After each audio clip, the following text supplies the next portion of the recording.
A very good afternoon to everyone. आज हम पढ़ेंगे बायोमॉलिक्यूल्स के बारे में।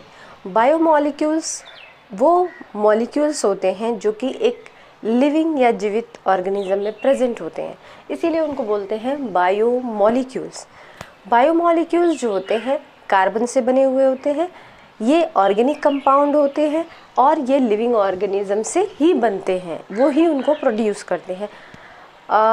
25 से ज़्यादा बायोमॉलिक्यूल्स हमारी बॉडी में प्रेजेंट होते हैं एंड ये सारे जो भी बने होते हैं वो carbon, hydrogen, nitrogen, phosphorus, sulphur से बनते हैं। इनको जो है हम दो कैटेगरी में डिवाइड करते हैं। दो इनकी कैटेगरी होती है। पहली होती है माइक्रो बायोमॉलिक्यूल, यानी जो कि छोटे छोटे स्मॉल साइज़ के होते हैं और उनका जो मॉलिक्यूलर वेट होता है, जो उनका वेट होता है वो 1000 किलो डाल्टन से कम होता है।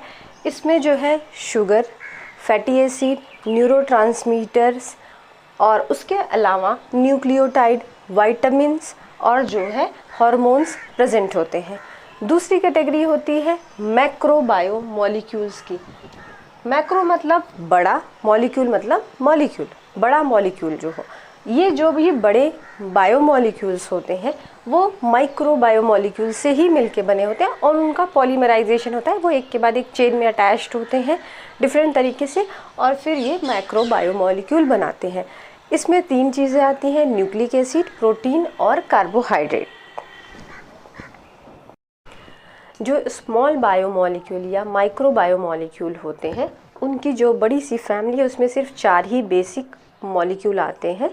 उसमें आता है sugar, fatty acid, amino acid और nucleotide.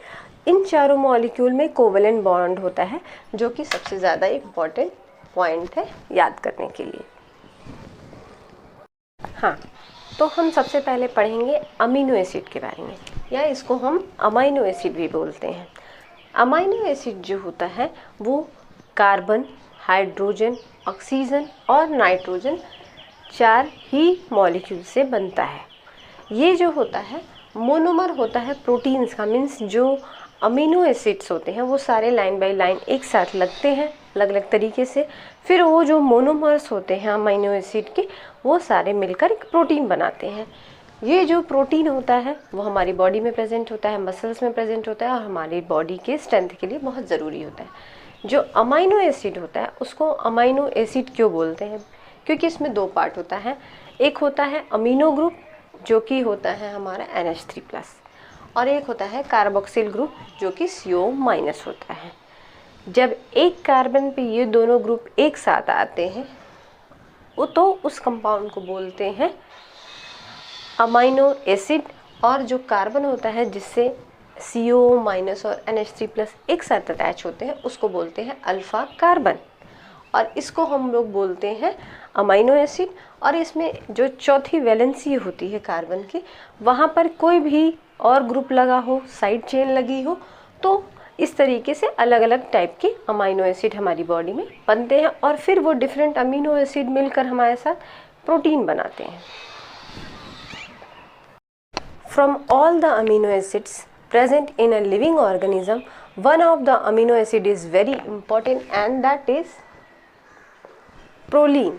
Proline is a secondary amine and it is called as the amino acid because it has NH group and it is a molecule or amino acid that has 2 valencies satisfied by carbon alpha or alpha carbon molecule and secondary by the CH2 molecule, and it forms a cyclic ring structure forming a amino acid.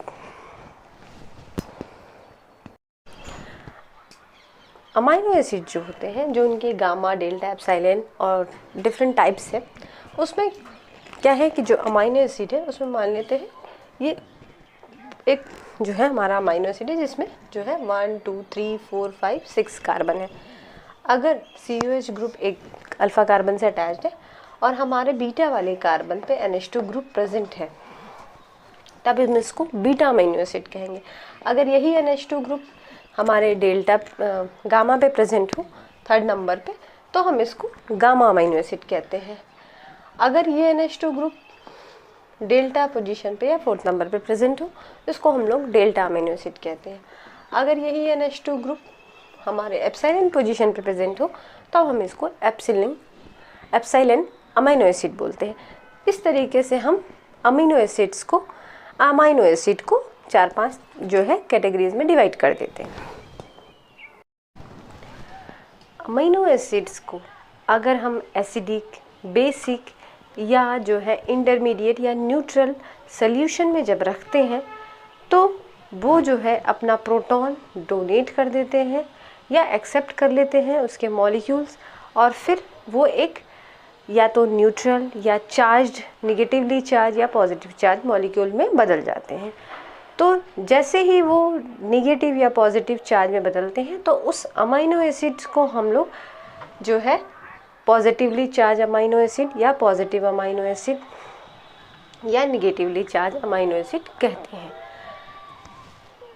अगर जो है molecules को अगर हम solution बदल देते हैं, अगर हमने उसको लो pH में रखा है, एसिडिक कंडीशन है, तो वो amino acid positive charge show करेगा और अमीनो एसिड की जो पॉजिटिविटी होगी वो जो है ये जो अमीनो ग्रुप है उसकी वजह से पॉजिटिव चार्ज होता है।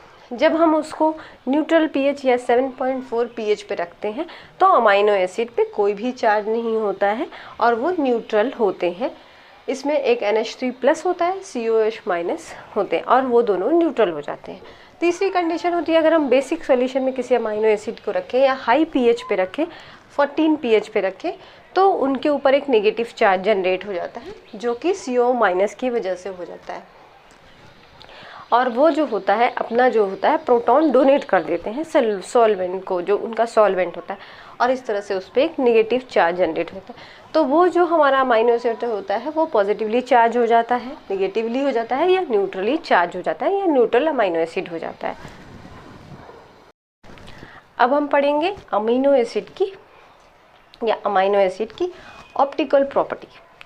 जो सबसे सिंपल अमीनो एसिड होता है वो होता है ग्लाइसिन, लेकिन जितने बाकी अमीनो एसिड होते हैं जो हमारे प्रोटीन बनाते हैं वो सारे ऑप्टिकली एक्टिव होते हैं। उसमें क्या होता है कि जब हम लेज़र बीम से एक लाइट उसके ऊपर डालते हैं तो उस लाइट की जो पाथ होती है वो रोटेट हो जाती है, या तो वो क्लॉकवाइज होगी, मीन्स घड़ी की सुई की तरफ होगी, या दूसरी होती है एंटी क्लॉकवाइज या घड़ी के अपोजिट, जिस तरह से घड़ी घूमती है उसके अपोजिट।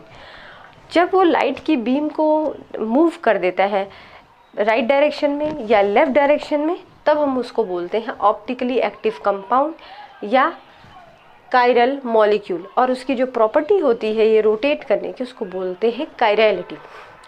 जो अमीनो एसिड्स होते हैं वो दो तरीके के होते हैं। पहला होता है डेक्स्ट्रोरोटेटरी, जो कि क्लॉकवाइज मॉलिक्यूल जो होता है, मॉलिक्यूल जो होता है जो लेज़र बीम से हम लाइट डालते हैं उस मॉलिक्यूल पे उसको क्लॉकवाइज मूव करता है और उसको हम पॉजिटिव साइन देते हैं। दूसरा होता है लीवो रोटेटरी, जो कि जब हम लेज़र बीम को उस मॉलिक्यूल के ऊपर डालते हैं तो एंटी क्लॉकवाइज जो है प्लेन ऑफ पोलराइज लाइट को मूव करता है और इसको हम देते हैं नेगेटिव साइन।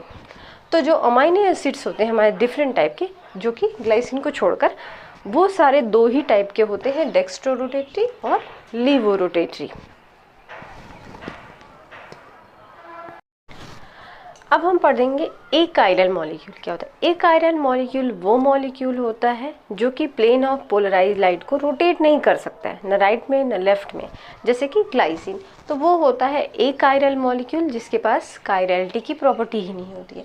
दूसरा होता है कि जो ऑप्टिकल एक्टिविटी होती है अमीनो एसिड की, वो मेजरमेंट जो होता है वो पोलैरीमीटर एक इंस्ट्रूमेंट होता है, दैट इज़ द पोलैरीमीटर। एक इंस्ट्रूमेंट होता है पोलैरीमीटर, उससे हम जो होता है ऑप्टिकल एक्टिविटी किसी भी मॉलिक्यूल की मेज़रमेंट करते हैं। जो ऑप्टिकल रोटेशन होता है, जब मॉलिक्यूल किसी जो है प्लेन पोलराइज लाइट को रोटेट करता है, तो उसमें सबसे बड़ी बात क्वांटिटी होती है, मैग्नीट्यूड होता है और एक डायरेक्शन होता है साइन का। तीन प्रॉपर्टी होती है, क्वांटिटी, मैग्नीट्यूड और साइन। जब हम प्लेन पोलराइज लाइट का जो रोटेशन है कायरल मॉलिक्यूल से, उसका फॉर्मूला लिखते हैं तो वो होता है ए पे डिग्री, अल्फ़ा जो कि स्पेसिफिक रोटेशन होता है किसी भी कंपाउंड का एट द टेम्परेचर T, और लैम्डा एक पर्टिकुलर वेवलेंथ पे, multiplied by concentration of the solution जिसमें उसको रखा गया है, और लेंथ जो कि जितना लाइट जो है पाथ जो है कवर किया या जितना वो मूव किया इस जगह से इस जगह जाने के लिए। तो ये होगा हमारा L, जिसमें रखे हैं वो होगा कंसंट्रेशन। और फिर हम देखते हैं कि जो कंपाउंड है उसका स्पेशल एक पर्टिकुलर टेम्परेचर या स्पेसिफिक टेम्परेचर पे लेंथ पे उसका स्पेशल रोटेशन कितना है, स्पेसिफिक रोटेशन। फिर हम उस गिवन जो मिला हुआ सोल्यूशन है उसमें हम उसका रोटेशन निकालते हैं, तो उसको बोलते हैं ऑप्टिकल रोटेशन, और वो डिग्री में मेजर करते हैं हम लोग। तो इस तरह से वो 3-4 चीज़ों पे डिपेंड करता है किसी भी मॉलिक्यूल का जो ऑप्टिकल रोटेशन होता है। पहला कि टेम्परेचर पे, दूसरा वेवलेंथ लाइट जो है, तीसरा कंसंट्रेशन जिस सोल्यूशन में हम लोग रखे हैं, चौथा कि कितना पाथ उसको कवर करना है। और इस तरीके से वो हर एक मॉलिक्यूल का एक ऑप्टिकल जो होता है रोटेशन होता है, जो कि एक फिक्स्ड जो होता है अमाउंट होता है या मैग्नीट्यूड का होता है। स्टैंडर्ड अमीनो एसिड या नॉन स्टैंडर्ड अमीनो एसिड क्या है? स्टैंडर्ड अमीनो एसिड वो अमीनो एसिड है जो कि मेन हमारी बॉडी में राइबोसोम से अटैच होकर प्रोटीन सिंथेसाइज करते हैं, जिनका नंबर 22 होता है।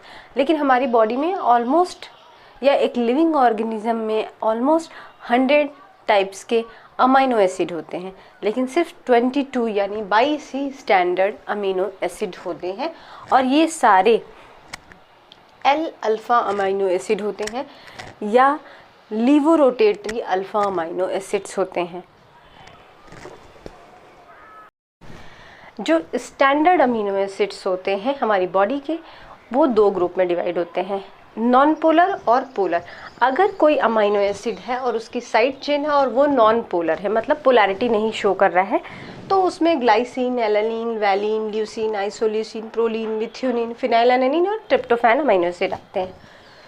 अगर उनका जो साइड चेन है वो पोलर है, मीन्स पोलैरिटी शो कर रहा है, एक इन पॉजिटिव एक इन नेगेटिव शो कर रहा है, और जब हम उसको pH 7 या न्यूट्रल pH पे रखते हैं तो वो अनचार्ज शो हो रहा है, तो उसमें serine, threonine, cysteine, asparagine, glutamate और टायरोसिन इंक्लूडेड होते हैं। लेकिन अगर वही जो हमारा पोलर साइड चेन है और जब हम उस अमीनो एसिड को pH 7 पे रख रहे हैं और वो चार्ज शो कर रहा है, पॉजिटिव चार्ज या निगेटिव चार्ज, तो वो जो 2 कैटेगरी है उसमें जो निगेटिव चार्ज शो करेगा अमीनो एसिड उसमें एस्पार्टेट और ग्लूटामेट आता है, और जो पॉजिटिव शो करेंगे वो लाइसिन, आर्जिनिन और हिस्टामिन आते हैं। इस तरह से पूरे स्टैंडर्ड अमीनो एसिड को हम जो है डिफरेंट कैटेगरीज में और सब कैटेगरीज में डिवाइड कर देते हैं। अब सेलेनोसिस्टीन क्या है? सेलेनोसिस्टीन 21st अमीनो एसिड होता है हमारी बॉडी का, जिसको कि हम लोग SECIU से रिप्रेजेंट करते हैं। UG एक स्टॉप कोडॉन है जो इसको फॉर्म करता है। इसका स्ट्रक्चर सिस्टीन अमीनो जो एसिड होता है, सिस्टीन अमीनो एसिड उसके आसपास का होता है, और इसमें सिस्टीन में जैसे सल्फर होता है तो इसमें सल्फर की जगह सेलेनियम होता है, और इसको हम बोलते हैं सेलेनियम सिस्टीन, सेलेनोसिस्टीन। दूसरा होता है पाइरोलाइसिन। पाइरोलाइसिन को हम लोग PYL या O से रिप्रेजेंट करते हैं। ये हमारा 22nd या 22वां अमीनो एसिड होता है। इसका स्ट्रक्चर लाइसिन के आसपास का होता है, और ये बैक्टीरिया के अंदर प्रेजेंट होता है। जो कोडॉन जो इसको सिंथेसाइज करता है, फॉर्म करता है, वो होता है UAG। तो ये 2 अमीनो एसिड होते हैं 21st और 22nd, जिनका स्ट्रक्चर बहुत स्पेशल होता है।